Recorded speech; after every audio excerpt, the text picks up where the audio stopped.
Boy!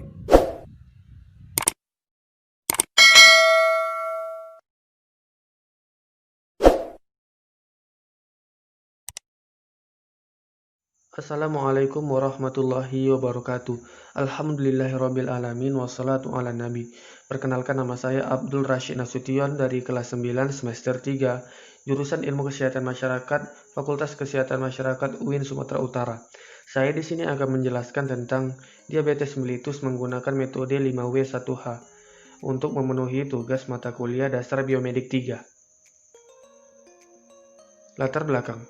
Diabetes mellitus merupakan salah satu penyakit yang prevalensinya terus mengalami peningkatan di dunia, baik pada negara maju ataupun negara berkembang, sehingga dikatakan bahwa diabetes mellitus sudah menjadi masalah kesehatan global di masyarakat. Jumlah penderita diabetes telah meningkat dari 108 juta pada tahun 1980 menjadi 422 juta pada tahun 2014. Prevalensi diabetes meningkat lebih cepat dari negara berpenghasilan menengah dan rendah. Pada tahun 2016, diperkirakan 1,6 juta kematian secara langsung disebabkan oleh diabetes. Hampir setengah dari semua kematian akibat glukosa darah tinggi terjadi sebelum usia 70 tahun. WHO memproyeksikan diabetes akan menjadi penyebab kematian ke-7 di tahun 2030. 1.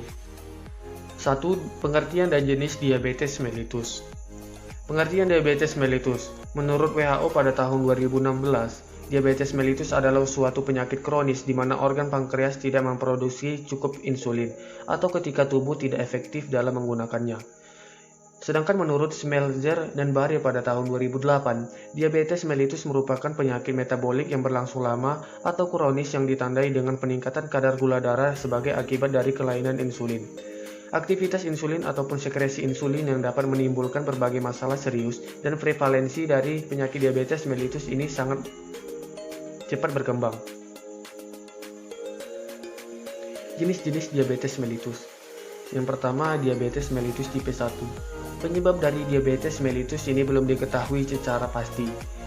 Tanda dan gejala dari diabetes mellitus tipe 1 ini adalah poliuria atau kencing terus-menerus dalam jumlah banyak, polidipsia rasa cepat haus, polipagia rasa cepat lapar, penurunan berat badan secara drastis, mengalami penurunan penglihatan dan kelelahan. Diabetes mellitus tipe 2. Diabetes mellitus tipe 2 merupakan tipe diabetes yang paling banyak dialami seseorang di dunia dan paling sering disebabkan karena berat badan berlebih dan aktivitas fisik yang kurang. Tanda dan gejala dari diabetes mellitus tipe 2 ini hampir sama dengan diabetes mellitus tipe 1. Keluhan lain yang mungkin dikeluhkan pasien adalah lemah, kesemutan, gatal, mata kabur, dan disfungsi ereksi pada pria, serta pruritus pulpa pada pasien wanita. Yang ketiga, diabetes spesifik lain. Diabetes tipe ini biasanya terjadi karena adanya gangguan genetik pada fungsi sel beta, gangguan genetik pada kerja insulin, penyakit eksokrin pankreas dan dipicu oleh obat atau bahan kimia seperti pengobatan HIV atau AIDS, atau setelah transplantasi organ. Yang terakhir, gestational diabetes. Diabetes tipe ini terjadinya peningkatan kadar gula darah atau hyperglikemia selama kehamilan dengan kadar glukosa darah normal tetapi di bawah dari nilai diagnostik diabetes mellitus pada umumnya. Perempuan dengan diabetes mellitus saat kehamilan sangat berisiko mengalami komplikasi selama kehamilan. Ibu dengan gestational diabetes memiliki risiko tinggi mengalami diabetes mellitus tipe 2 di kemudian hari. Gestational diabetes lebih baik didiagnosa dengan pemeriksaan saat prenatal karena lebih akurat dibandingkan dengan keluhan langsung yang dirasakan klien. Yang kedua, siapa yang dapat terkena diabetes mellitus? Mengutip dari detikhealth.com, orang-orang yang bisa terkena diabetes mellitus adalah yang pertama, prediabetes. Dilansir dari jurnal The Lancet, orang-orang dengan kadar glukosa darah di antara normal dan diabetes sangat berisiko tinggi terkena diabetes. Diperkirakan 1 dari 10 orang dengan prediabetes akan beranjak menjadi penderita diabetes pada tahun berikutnya. Sampai saat ini, hanya cek gula darah rutin yang bisa mendeteksi seseorang terkena prediabetes atau tidak. Yang kedua, riwayat keluarga diabetes. Risiko diabetes dapat diturunkan dalam keluarga, terutama keluarga inti mencakup ayah, ibu, dan saudara kandung. Seperti dilansir dari penelitian eksperimental diabetes research di Korea Selatan, seseorang anak dari ayah dan ibu yang diabetes berisiko 6 kali lebih tinggi terkena diabetes dibandingkan anak-anak lain yang orang tuanya tidak menderita diabetes. Yang ketiga, kelebihan berat badan akibat asupan gula dan lemak berlebih. Kelebihan berat badan terutama akibat asupan gula dan lemak yang berlebih adalah faktor risiko diabetes yang cukup penting. The American Journal of Clinical Nutrition menyebutkan 8 dari 10 pria dengan diabetes memiliki berat badan berlebih. 4. Mengalami gangguan kesehatan. Diabetes bisa ditandai dengan gangguan kesehatan seperti hipertensi, kadar lemak darah tinggi, kadar HDL rendah, atau adanya riwayat penyakit jantung. Kadar gula darah yang lebih tinggi dari normal, baik fase diabetes maupun prediabetes, membuat seseorang berisiko lebih tinggi terkena penyakit kardiovaskular. Dan yang terakhir ada diabetes gestasional pada wanita. Diabetes gestasional adalah kadar gula darah yang tinggi yang dialami wanita selama kehamilan, yang sebelumnya tidak menderita diabetes. Wanita dengan kondisi seperti ini dapat berisiko lebih tinggi terkena diabetes, bahkan hingga 7 kali lebih tinggi setelah masa kehamilan usai. 3. Mengapa diabetes dapat terjadi? Atau apa penyebab dari diabetes? Penyebab diabetes. Diabetes disebabkan karena adanya gangguan dalam tubuh sehingga tubuh tidak mampu menggunakan glukosa darah ke dalam sel. Sehingga glukosa menumpuk dalam darah. Pada diabetes tipe 1, gangguan ini disebabkan karena pankreas tidak dapat memproduksi hormon tertentu. Sedangkan pada diabetes tipe 2, gangguan ini terjadi akibat tubuh tidak efektif menggunakan hormon tertentu atau kekurangan hormon tertentu yang relatif dibandingkan kadar glukosa darah. Kadar glukosa yang tinggi ini dapat merusak pembuluh darah kecil di ginjal, jantung, mata, dan sistem saraf, sehingga mengakibatkan berbagai macam komplikasi. 4. Kapan diabetes mellitus terjadi? Ada beberapa cara mengetahui kadar gula dalam darah sebelum mengalami diabetes. Yang pertama, tes gula darah sewaktu. Tes ini bertujuan untuk mengukur kadar glukosa darah pada jam tertentu secara acak. Tes ini tidak memerlukan pasien untuk berpuasa terlebih dahulu.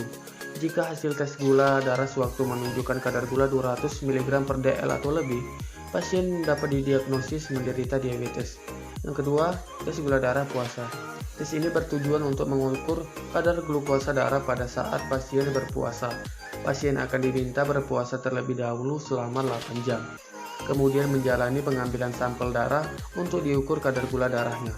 Hasil tes gula darah puasa yang menunjukkan kadar gula darah kurang dari 100 mg atau per dl menunjukkan kadar gula darah normal. Hasil tes gula darah puasa di antara 100 sampai 25 mg per dl menunjukkan pasien menderita prediabetes, sedangkan hasil tes gula darah puasa 126 mg per dl atau lebih menunjukkan pasien menderita diabetes. 5. Dari mana diabetes mellitus berasal? Diabetes dapat berasal dari gangguan autoimun, tekanan darah, diet makanan, riwayat keluarga, berat badan, dan obat-obatan.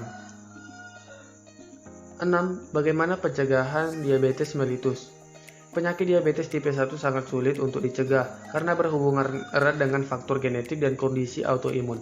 Namun untungnya, diabetes tipe 2 masih dapat dicegah. Cara mencegah penyakit kencing manis bisa dilakukan dengan menerapkan pola hidup sehat seperti yang pertama, memiliki berat badan ideal.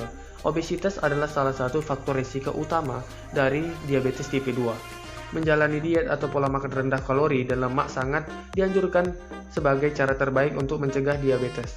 Yang kedua, banyak makan buah dan sayur. Dengan makan buah dan sayur-sayuran segar setiap hari, Anda dapat mengurangi risiko terjangkit penyakit kencing manis. Yang ketiga, mengurangi konsumsi gula. Untuk menjaga kadar gula darah normal, Anda harus membatasi konsumsi gula tetapi bukan berarti Anda anti gula. Anda bisa mengganti gula pasir dengan pemanis rendah gula dan mengontrol asupan kalori setiap hari. Yang keempat, aktif berolahraga. Usahakan olahraga minimal 30 menit sehari 3-5 kali seminggu untuk memaksimalkan pencapaian target berat badan ideal. Selain keempat cara di atas, Anda mungkin juga bisa rutin periksa ke dokter atau melakukan cek gula darah sendiri di rumah apabila memiliki faktor-faktor yang membuat Anda berisiko. Dengan begitu Anda bisa lebih cepat mendeteksi dan mengantisipasi kencing manis. Nah, yang terakhir menjawab mitos penyakit diabetes. Mitos pertama, penderita diabetes sebaiknya menghindari makanan yang mengandung gula. Faktanya, penderita diabetes diperbolehkan mengonsumsi makanan manis favorit dengan syarat tidak berlebihan. Artinya jika memang ingin mengonsumsi makanan penutup yang manis, diskusikan dulu dengan dokter terlebih dahulu. Jika dokter sudah memberikan lampu hijau, Anda boleh memasukkannya ke dalam daftar menu makanan setiap harinya. Mitos kedua, mengurangi konsumsi karbohidrat dianggap baik bagi penderita diabetes. Faktanya, pola makan seimbang adalah yang terbaik. Oleh karena itu, konsumsi karbohidrat pun harus diatur dengan tepat sesuai porsinya, bukan diberhentikan sama sekali. Jika terlalu fokus mengurangi karbohidrat, justru memangkas sumber serat yang dibutuhkan tubuh. Akibatnya, kadar gula darah justru dapat meningkat. Baiklah, mungkin itu saja yang saya bisa sampaikan tentang materi penyakit diabetes mellitus. Apabila ada kekurangan, mohon dimaafkan. Terima kasih telah menonton video ini. Wassalamualaikum warahmatullahi wabarakatuh. See you next time.